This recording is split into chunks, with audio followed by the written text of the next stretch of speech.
Hey all எல்லோரும் எப்படி இருக்கீங்க? ஐ ஹோப் எல்லாருமே சூப்பராக இருப்பீங்க நம்புகிறேன். ஸோ இன்றைக்கி நம்ம சேனலில் நம்ம என்ன வீடியோ பார்க்க போகிறீங்க அப்படின்னா, ஒரு செல்ஃப் க்ரூமிங் செக்ஷன் அப்படின்ற ஒரு டாப்பிக்கை பற்றி தான் இப்போ நான் வந்து பேச வந்திருக்கேன். சாரி, பக்கத்தில் கொஞ்சம் பேக்ரவுண்ட் நாய்ஸ் இருக்குது. ஐ ஹோப் நான் சீக்கிரமாகவே மைக் வாங்க ட்ரை பண்ணேன். நம்ம சேனல் நீங்கள் இப்போ தான் புதுசாக பார்த்துட்ருக்கீங்க அப்படின்னா மறக்காமல் சப்ஸ்கிரைப் பண்ணிட்டு பாருங்கள். ஸோ இந்த மாதிரியான இன்ஃபர்மேட்டிவான வீடியோஸ் எல்லாமே அடுத்தடுத்து நம்ம சேனலில் அப்லோட். ஸோ அது ஃபஸ்ட்டு என்ன அப்படின்னா self love. So self love அப்படின்னா எல்லாருமே என்ன நினைப்பீங்க? ஸோ செல்ஃப் லவ் அப்படின்னா நம்மளை நாமளே ஃபஸ்ட்டு லவ் பண்ணுறது. ஸோ லவ்னா என்ன அப்படின்னா, உங்களை நீங்கள் எந்த அளவுக்கு நீங்கள் நல்லா க்ரூம்டாக காட்டிக்கிறீங்களோ, ஸோ அதுதான் உங்களை நீங்கள் எந்த லெவலில் இருக்கீங்க அப்படின்றத காட்டுறது. ஸோ அதுக்காக நம்ம என்ன பண்ணோம் அப்படின்னா, செல்ஃப் லவ் அப்படின்னு சொல்லிட்டு ஜஸ்ட் நம்ம ஃபோட்டோஸ் மட்டும் எடுத்து வச்சுட்டு உங்களையே நீங்கள் லவ் பண்ணுற அப்படின்னு சொல்கிறது கிடையாது. ஸோ உங்களை நீங்கள் எவ்வளோ கேர் பண்ணுறீங்க, ஸோ உங்களை நீங்கள் வீக்லி ஸோ கேரிங் அப்படின்னா அது ஹெல்த் கேராக இருக்கலாம், ஹேர் கேராக இருக்கலாம், ஸோ உங்களுடைய ஸ்கின் கேராக இருக்கலாம். ஸோ உங்களை நீங்கள் எந்த அளவுக்கு கேர் பண்ணிக்கிறீங்களோ அந்த அளவுக்கு தான் உங்களுடைய செல்ஃப் லவ் பூஸ்ட் ஆகும். ஸோ இதை மைண்டில் வச்சு எழுதி உங்களுக்கு தெரிகிற மாதிரி ஒரு இடத்துல ஒட்டி வச்சுட்டு அதை போய் பார்த்துக்கிட்டே இருக்கிறதுக்கு பேர் செல்ஃப் லவ் கிடையாது. உங்களை நீங்கள் எந்த அளவுக்கு கேர் பண்ணுறீங்களோ ஸோ அந்த அளவுக்கு உங்களுக்கான லவ் அப்படியே பூஸ்டப் ஆகும். ஸோ அதுக்கு நம்ம என்ன பண்ணணும், டெய்லி ஹெல்த்தியாக நம்ம இன்டேக் எடுத்துறதுக்கு நம்ம ட்ரை பண்ணணும். ஸோ முடிஞ்ச அளவுக்கு நிறைய தண்ணி குடிங்க. ஸோ நீங்கள் தண்ணி அதிகமாக குடிக்கிறதுனால ஸோ உங்களுடைய ஸ்கின்னும் ஹேரும் ரொம்பவே ஹெல்த்தியாக இருக்கும். ஸோ அதுக்கு நான் ஒரு பர்ஃபெக்ட் எக்ஸாம்பிள் அப்படின்னா நான் தான். ஸோ நான் என்ன அப்படி பண்ணுவேன் அப்படின்னா, எனக்கு முன்னாடி இருந்த ஸ்கின்னுக்கும் இப்போக்கும் கொஞ்சமாச்சும் இம்ப்ரூவ்மெண்ட் ஆயிருக்கு அப்படின்னா இது பண்ணுறதுனால தான். பாயிண்ட் என்ன பார்த்தீங்க அப்படின்னா டிசிப்ளின். ஸோ டிசிப்ளின் அப்படின்னா எப்படி? ஸோ ஒரு நாளைக்கு நான் பண்ணிட்டேன், ஸோ அடுத்த நாள் நானும் பண்ணிட்டேன். ஸோ மூணாவது நாள் பண்ணுறப்போ இதெல்லாம் நம்ம டெய்லி பண்ணணுமா அப்படின்ற தாட் நமக்கு ஆப்வியஸாக வரும். நம்ம எல்லாருமே ஹியூமன் தானே. ஸோ நமக்கு இந்த தாட் வரதுல டவுட்டே கிடையாது. ஸோ கன்சிஸ்டன்சியாக நம்ம டிசிப்ளினோட பண்ணோம் அப்படின்னா ஒரு பாயிண்ட்டை நம்ம அச்சீவ் பண்ண முடியும். இல்லை ஸோ எனக்கு ரிசல்ட் 1 or 2 டேஸ்லேயே எனக்கு வேணும் நீங்கள் நினச்சிங்க அப்படின்னா அதை நீங்கள் அச்சீவ் பண்ண முடியாது. அது ஒன்லி மூவியில் மட்டும்தான் நடக்கும், ஆர் ரீல்ஸில் மட்டும்தான் நடக்கும். ஜஸ்ட்டு பார்த்துட்டு ஒரு 3 செகண்ட் 60 செகண்ட் அப்படின்ற ஒரு வீடியோக்கு வேணால் நீங்கள் அந்த ரிசல்ட்டை நீங்கள் எதிர்பார்த்துட்டு இருந்தீங்க அப்படின்னா அது கண்டிப்பாக நடக்க போகிறதில்ல. ஸோ நீங்கள் ஒரு விஷயத்தை பண்ணுறீங்க அப்படின்னா அதுக்கு ஒரு டிசிப்ளின் இருக்கணும். அதை நீங்கள் எந்த அளவுக்கு விடாமல் ட்ரை பண்ணிகிட்ருக்கீங்க. ஸோ ட்ரை பண்ணிங்கன்னா மட்டும்தான் அந்த ரிசல்ட்டை நீங்கள் அச்சீவ் பண்ண முடியும்.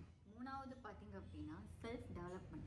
ஸோ செல்ஃப் டெவலப்மெண்ட் அப்படின்னா நம்மளை நாமளே டெவலப் பண்ணிக்கிறது. ஸோ நம்ம டெவலப் பண்ணிக்கிறது அப்படின்னா ஃபஸ்ட்டு நம்ம என்ன பண்ணுவோம் தெரியுமா? கம்பேரிசன் பண்ணுவோம். ஸோ நம்மளை இன்னொருத்தவங்களோட கம்பேர் பண்ணி பார்க்குறது. அவனுக்கு அதெல்லாம் கிடைச்சிருக்கு, எனக்கு இது கிடைக்கல, ஸோ அவன் பார்த்தியா எப்படி இருக்கான் அப்படின்னு. எல்லாருமே ஒரு பாயிண்டில் ஸோ அவங்களுக்கான இடத்துல கீழே இருந்து தான் எல்லோரும் மேலே வந்திருப்பாங்க அப்படின்றது மட்டும் மைண்டில் வச்சுக்கோங்க. ஸோ உங்களுக்கு இருக்கிற மாதிரி தான் அவங்களுக்கும் வலிக்கும். ஸோ உங்களுக்கு நீங்கள் இந்த பெயின்லாம் கோத்ரூ பண்ணுறீங்கல்ல, அதே மாதிரி தான் அவங்களும் அவளோ ஸோ அவங்க பெயினை கோத்ரூ பண்ணி தான் ஒரு இடத்துக்கு வந்திருப்பாங்க. ஸோ உடனே ஒருத்தவங்களை பார்த்துட்டு ஜட்ஜ் பண்ணி இவங்க இப்படி தான் அப்படின்ற சொல்கிறதுல நீங்கள் தான் அது சஃபர் ஆவீங்க. ஃபர்ஸ்ட் ஆஃப் ஆல் டெவலப்மெண்ட் எப்படி பண்ணோம் அப்படின்னா, ஸோ உங்களை நீங்களே வேலிடேட் பண்ணும். ஸோ நான் எப்படி இருந்தேன், இன்றைக்கி நான் எப்படி இருக்கேன், ஸோ நாளைக்கு நான் எப்படி இருக்க போகிறேன். ஸோ அதை நீங்கள் டைம்லைன் பண்ணுறதுக்கு பேர் தான் டெவலப்மெண்ட். ஸோ உங்களை நீங்களே நேற்று நான் இப்படி இருந்தேன்னா ஸோ ஓகே, இதுக்கு நம்ம அதுக்கடுத்து இம்ப்ரூவ் பண்ணுறதுக்கு நம்ம என்ன பண்ணணும், அதுதான் டெவலப்மெண்ட். அதை விட்டுட்டு ஸோ உங்களை இன்னொருத்தவங்களோட கம்பேர் பண்ணி உங்களுடைய டைமையும் நிம்மதியும் குறைச்சிக்காதீங்க. ஃபோர்த் டாபிக் என்ன அப்படின்னா மணி மேனேஜ்மெண்ட். ஸோ இப்போ நீங்கள் ஒரு கம்பெனியில் ஒரு ஒர்க்கராக இருப்பீங்க. ஸோ உங்களுக்கு மந்த்லி சேலரி வரும். ஸோ அந்த மாதிரி வர சேலரியை ஆப்வியஸ்லி எல்லாருக்குமே ரெஸ்பான்சிபிலிட்டி இருக்குது. ஸோ அவங்களுக்கு மீ டைம் இருக்குது, ஸோ ஃபன்னாகவும் இருக்கணும் அப்படின்ட்டு நிறைய கோல்ஸ் இருக்கும். அதை எப்படி அச்சீவ் பண்ணணுன்றது தெரியாது. ஸோ அந்த மாதிரிலாம் நான் இருந்திருக்கேன். ஸோ அதை நம்ம எப்படி டார்கெட் பண்ணி அச்சீவ் பண்ணுறதுன்னா, ஸோ ஃபஸ்ட்டு மணியில் நீங்கள் சேவ் பண்ணுறதுக்கு கொஞ்சமாவது யோசிங்க.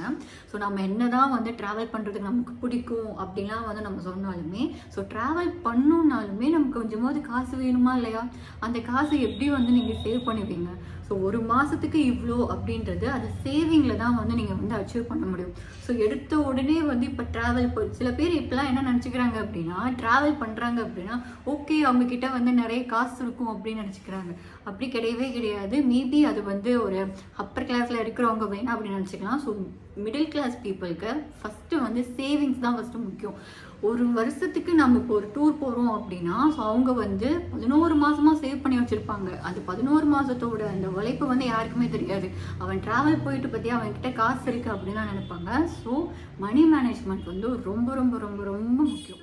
Point, no expectation. ஸோ யாருக்கிட்டையும் எதையுமே வந்து நீங்கள் வந்து எதிர்பார்க்காம இருந்தீங்க அப்படின்னா உங்களுடைய மென்டல் ஹெல்த் வந்து ரொம்பவே வந்து நல்லாயிருக்கும். ஸோ இதுதான் வந்து நான் கற்றுக்கிட்ட பாடம். ஸோ நீங்கள் வந்து எதிர்பார்த்து அந்த ஒரு விஷயம் உங்களுக்கு கிடைக்கலன்னு வச்சுக்கோங்களேன், கண்டிப்பாக வந்து ஹர்ட் ஆக போகிறது நீங்கள் தான். ஸோ அதனால உங்களை நீங்களே ஃபஸ்ட்டு வந்து நீங்கள் வந்து அந்த எக்ஸ்பெக்டேஷன்லேருந்து வந்து நீங்கள் வந்து அவாய்ட் பண்ணிக்கோங்க. அவ்வளோதான். எதிர்பார்க்காதீங்க யார்கிட்டயும் இருந்து பெருசாக. நீங்கள் கொடுக்க முடியுதா கொடுங்க, ஆனால் மற்றவங்க கிட்ட இருந்து யாருக்கிட்டையுமே வந்து எதிர்பார்க்காதீங்க. இந்த வீடியோ உங்களுக்கு பிடிச்சிருக்குன்னு நம்புகிறேன். ஸோ இந்த மாதிரி வீடியோஸ் எல்லாம் நீங்கள் பார்க்கணும் அப்படின்னா சப்ஸ்கிரைப் பண்ணிட்டு பாருங்கள். நான் உங்களை இன்னொரு வீடியோவில் திரும்பவும் சந்திக்கிறேன். அது வரைக்கும் tata, bye bye, see you.